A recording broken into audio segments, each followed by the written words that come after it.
Hello po sa inyo lahat at welcome po kayo sa ating YouTube channel at dito sa ating Facebook account at usapang negosyo naman po tayo ngayon. At ito pong nakikita nyo, ayan pong tatlo na to, diba? Ayan. Ang mga ito po, ako po nag-assemble po sa kanila, ayan, kumbaga, naisipan ko lang po dahil tuwing gumagawa po ako nito ay napakabilis maubos ganito po pag ina-assemble ko po. Kasi po pag binibili mo to, ganito lang po siya, plain lang. Ayan, ganyan lang, plain lang. So marami po akong panindangan ganito. Pag nakasabit lang, nabebenta naman po siya pero hindi siya yung mabili. Wala lang, pag may gusto lang. Nung ginawa ko na po siyang ganito, mas lalo pong mas dumaming benta ko at mas marami. Kumbaga best seller po siya.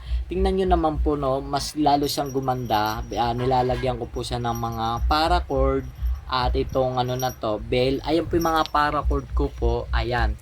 Samot-saring ginagawa ko dyan sa mga paracord ko na ginagawa ko po siyang cellphone strap. Tulad na itong ano na to, charm na to, bag charm. Yes. At marami po tayong mga planong ginagawa sa mga paracord natin, maliban po sa mga cellphone strap, itong bag charm na to.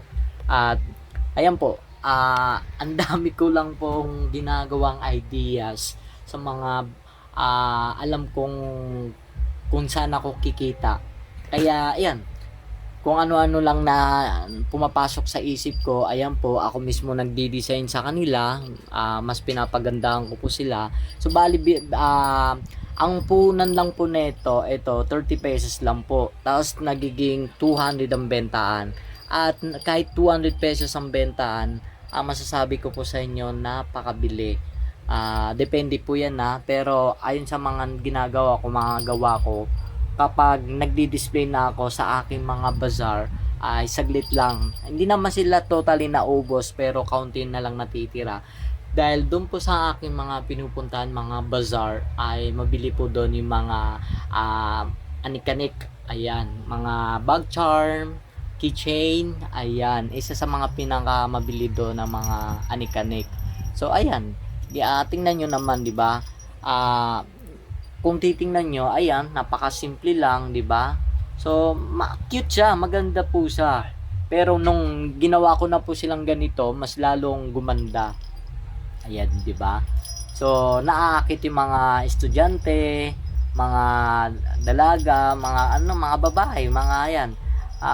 Nagugustuhan nila dahil dito sa mga pinaglalagyan ko uh, uh, mga ano niyan, decorate, kung ano lang isip-isip ko yung nagtitripan ko. So madali lang po gumawa nito. At ayun, susunod ay turo ko po sa inyo kung paano itong ginagawa.